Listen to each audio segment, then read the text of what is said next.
Alex Coupe, Global Head of Sales for LegalTechnologyHub.com. Welcome to People in Legal. Thanks a lot, Tim. It's a pleasure to be here today. Great. We're really excited to speak with you. So, for everybody joining, my name is Tim Kenney. When I'm not doing People in Legal podcasts, I have a consulting business called 𝘁rep𝗀𝗄, and I help legal technology companies go to market, either through improving your go to market function, helping you partnerships and OEMs, or geographic expansions. So very excited to have Alex here today. Alex, we have a lot in common. We've been around the legal space for forever, both of us. Sorry to make you sound as old as I am. Very few are. But can you tell us a little bit about yourself? Absolutely. One of the interesting things about sales is people never intentionally get into sales. I think we accidentally get involved in sales, and that's exactly what happened with me. I ended my higher education career early for sins that will not be discussed on this call, and found myself in sales and sort of cut my teeth in sales in Silicon Valley in the mid 90s. So saw the whole kind of dot-com evolution. And then in 2004, I moved countries over to the UK, where I have been living now for 23 years, and stumbled on a little company called Practical Law Company. Therein started my journey in legal tech, and I then, after the acquisition by Thomson Reuters, joined TR and was there for over a decade. Then, fortuitously, my paths crossed with the former CEO of Practical Law US, 𝘁rep𝗀𝗀𝘄𝘀, and he happened to be looking for someone to lead the sales organization, and that was 3 years ago. So that's a little bit of a potted history of my sales background. Sounds great. Well, can you tell us about LegalTechnologyHub.com? So Legal Tech Hub is kind of three things. We have an online platform that's composed of our legal technology directory, which has over 3,000 legal tech solutions, the most used and most comprehensive in existence. And coupled with that is what we call LTH Premium, which is our online insights and analysis platform. It sort of sits like a layer on top of the directory. And then we have our advisory services. So we help both law firms, in-house teams, as well as vendors to navigate in their various worlds by offering advice from people who have been on both sides of the table, whether that be through an acquisition or an exit, or running an innovation team, or running a legal operations team. And then we also have our events business, where we currently have about 10 events a year. We're actually going to be, our next event is going to be in Sydney. I know some of your listeners are based in Australia, so a little plug there. We'll be there on the 30th of July. So that's the kind of the third element of Legal Tech Hub. And if you like to, we like to fashion ourselves as kind of like the Gartner of legal tech, where people come to not just understand what solutions are out there, but how do they go about choosing them? What we provide them tools throughout the whole procurement process, so that they have kind of an A to Z of helping them understand selection analysis, as well as the whole process of procurement, and having guidance along the way. Very cool. Something for everyone in legal then. Buyers and sellers, consumers. Very interesting. If you haven't been to the website, please go to the website because there is free content that's out there also. That's very useful. Also, obviously the paid content is very good too.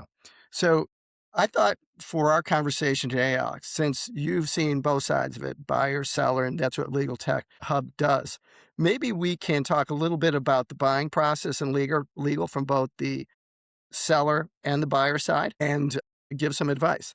But before we do that, quite a week in legal tech last week. This is the week of the 20th of May with Anthropic's announcement that they've got Claude for Legal with 20 different connectors. How does Legal Tech Hub view this entering the market? Well, what's interesting about Anthropic's move into legal is that, from our perspective, Legal Tech Hub, it really didn't come out of nowhere. We've been tracking this for quite a while, and the best way to describe it is probably a slow build that kind of all of a sudden appeared very, very fast. But Anthropic has been around the legal market since the original Claude back in 2023. And then when they open sourced the Model Context Protocol, MCP, we've been writing about MCP quite a bit as well in late 2024. Quietly created a lot of the infrastructure for what came next. So by the time Claude for Legal launch happened this month, with all the practice area plugins you mentioned and integrations with established legal tech vendors, it felt much more like a culmination of a strategy rather than a sudden announcement.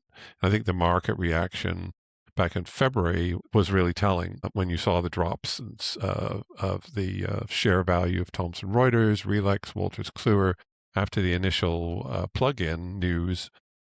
I don't think investors were reacting to the idea of AI automating lawyers. The narrative around that has been around for a while. What actually got the attention was the platform question. If a company building the underlying AI layer also starts moving into the application layer, that changes the dynamics quite a bit in a market that's historically been dominated by specialist providers. But the nuance here is something our analysts have written quite a lot about, including Nicola Shaver, our CEO, Yeah, is excellent. that Yep, I'm going to plug that excellent LinkedIn post, an excellent article exactly about that on your website. So everybody watching should go to legaltechnologyhub.com and read it. Very good. absolutely, and the legal tech, they're not trying to wipe out the legal tech ecosystem, and in fact, many of the biggest names in legal tech, whether it's Harvey, TR, iManage, Ironclad, are actually partners in Claude for Legal, and obviously they're building more and more connectors every day. And the more interesting question, and be interested in your thoughts about this as well, at least for Legal Tech Hub, is what happens to vendors whose products essentially are a relatively thin layer on top of a foundation model that Anthropic now controls directly. You're in That's trouble. where that's Yeah, where the competitive landscape may genuinely start to shift, in our opinion. I think they're in trouble. But to be honest with you, Alex, if that's all you had to begin with, you were probably in trouble already. You were probably in trouble already. I think that once we've had time to digest what has happened here, it's funny. I was having this conversation with Ted Theodoropoulos from InfoDash on a People in Legal podcast. Is actually airing the 22nd of May. Great. Have your layer with AI. Make your wrapper with AI.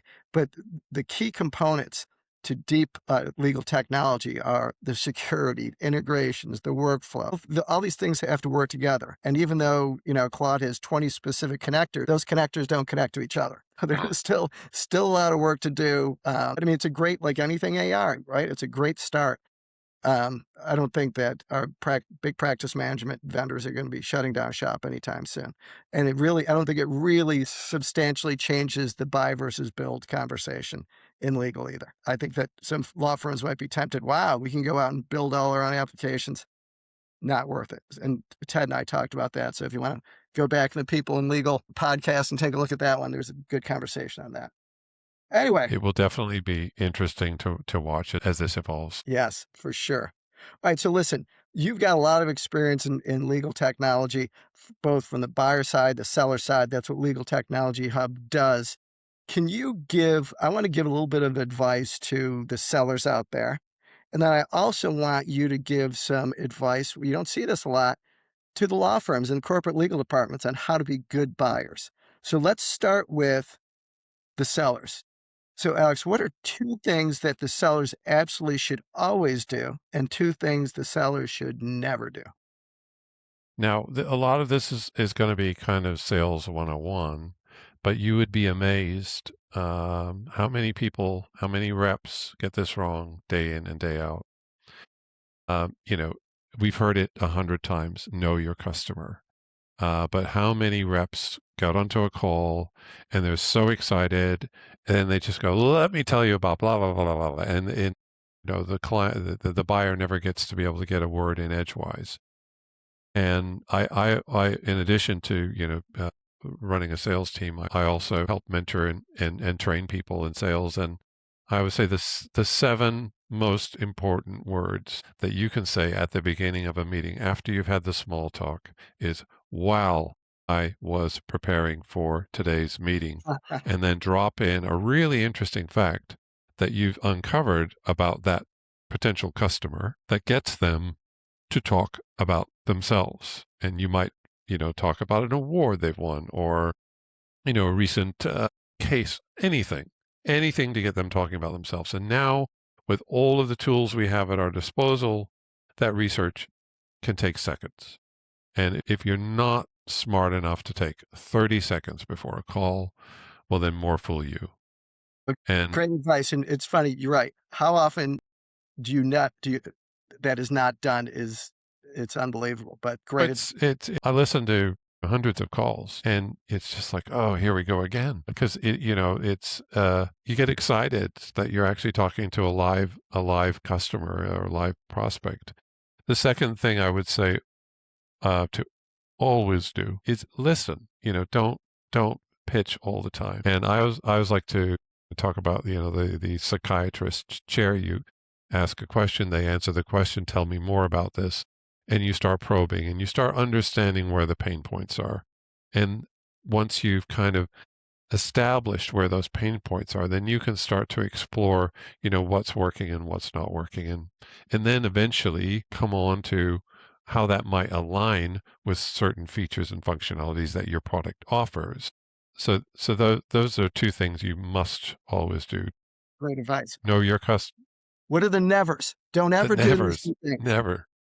Never assume anything. To me, that's, again, it's a little bit of a rookie thing, but you assume the person you are talking to is the ultimate decision maker, but you haven't asked. You just assume that, and you're going to your sales manager, you're like, yeah, we got this great deal. I've been talking to so and so, blah blah blah, and then they're like, yeah, who else is involved in the decision making process? And the rep's like, I don't know.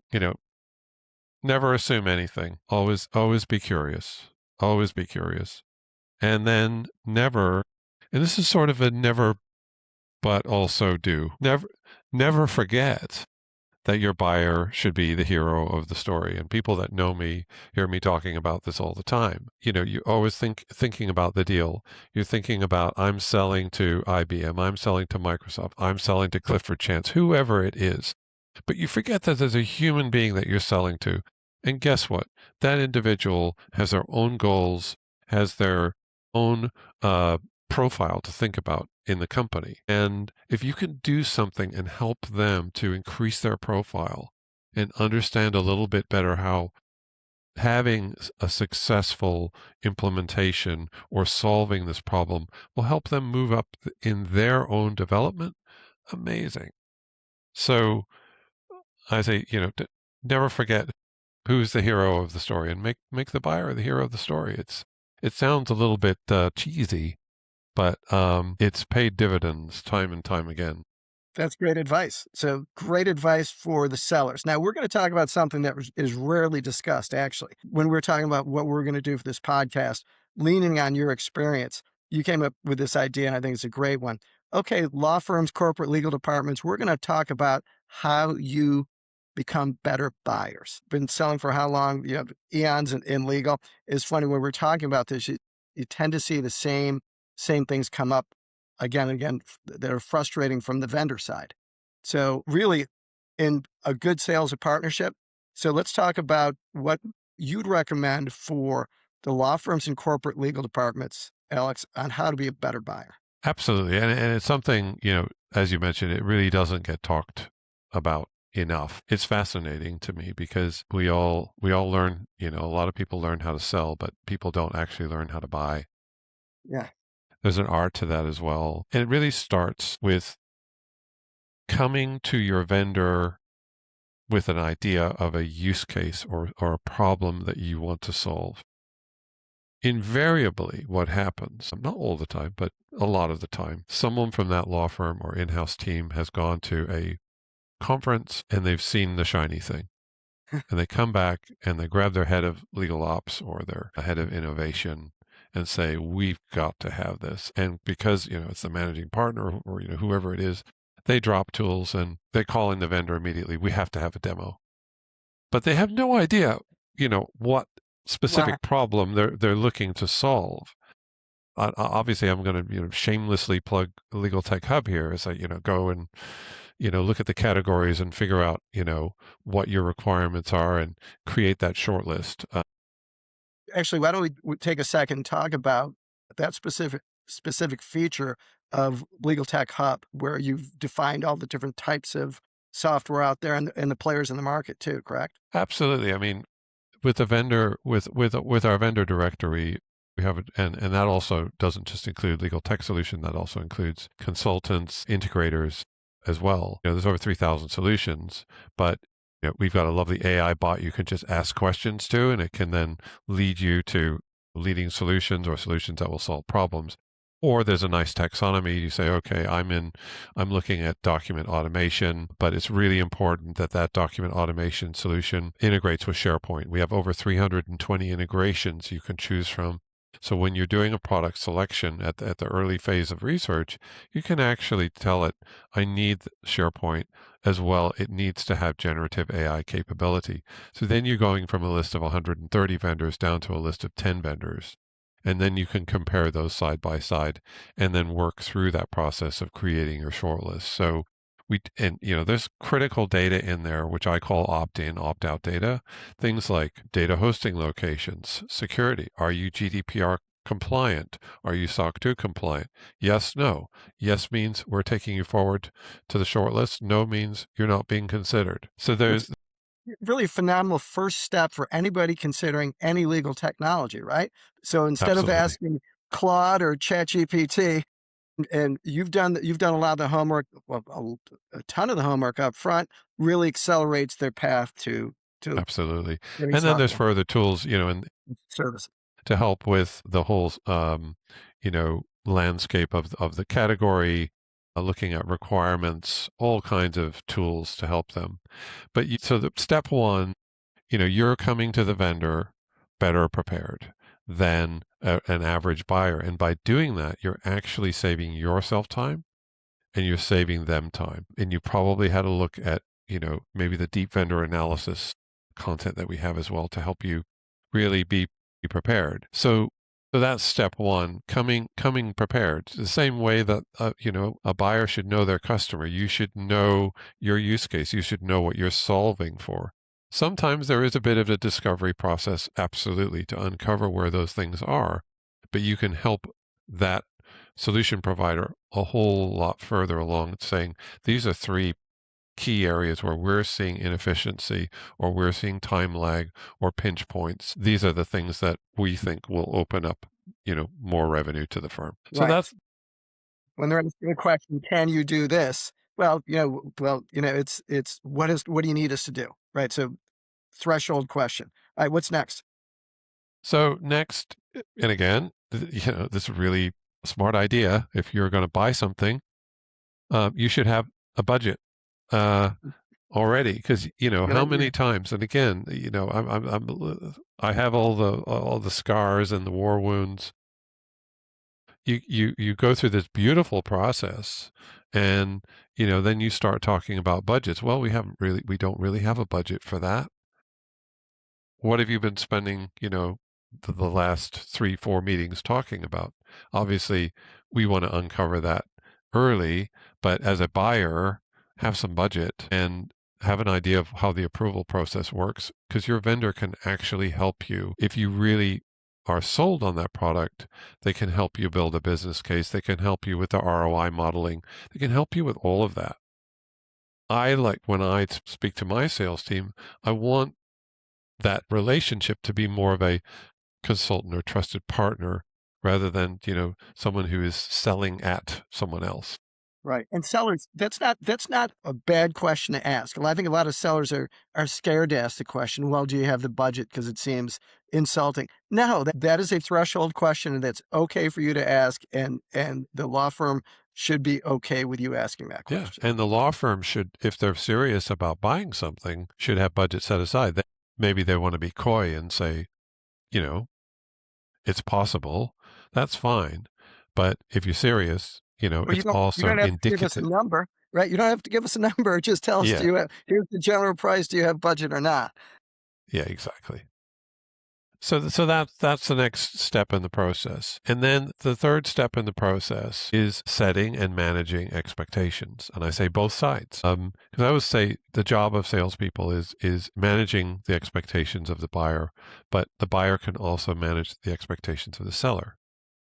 Help them to understand, okay, we need to go through a security questionnaire. We're going to need to review your terms and conditions. Procurement is going to need to get involved. The seller would much rather hear that up front than, how many times have we been in a situation selling a product where at the very last minute the bomb is thrown into the room.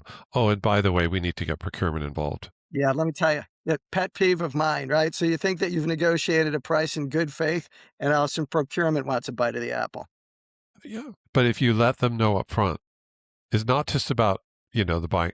Well, it is about the buying process, but it's setting the expectations of what's going to happen. And sometimes early in the process, if you're getting good vibes, as a seller and the buyer is saying, yes, this does look really interesting, there's nothing wrong with giving the terms and conditions to say, hey, if your legal team wants to have a look at them, here they are. If they've told you that a review process is going to take place. So it's both sides. And look, things shift, things change. And that leads us on to the next and possibly most annoying trait of buyers, ghosting. You Yeah, know, and it happens all the time. Happens it all the time. happens all the time. And Yeah. you've reached a certain point in the deal, you've done all the right things. They've got the proposal. They've even given you like buying signals. And then all of a sudden, everything goes quiet. And you hear buyers actually complaining about sellers saying, oh, well, they emailed me, they've sent me LinkedIn messages, they sent text messages, they've tried to call me. Why are they badgering me? And they're badgering you because let's take a step back. Okay. You, as a salesperson, have forecasted this deal. Your head of sales has that in a column with probability, and you've, as the head of sales, have said to the board, this is the number we're going to make this quarter, this month, and all of a sudden everything's gone quiet. So it's sometimes a buyer doesn't want to give bad news, but you know, no is the second best answer you can get as a salesperson because Right. right? Well, we should know you're going somewhere, right? Or nowhere, and you can Somewhere focus. or nowhere. I'd rather know where I stand than no, have absolute silence. Because, look, I know the buyer is part of a much wider process and maybe, there was a budget cut or something. For heaven's sakes, pick up the phone, call your sales rep, explain the situation. It's been delayed.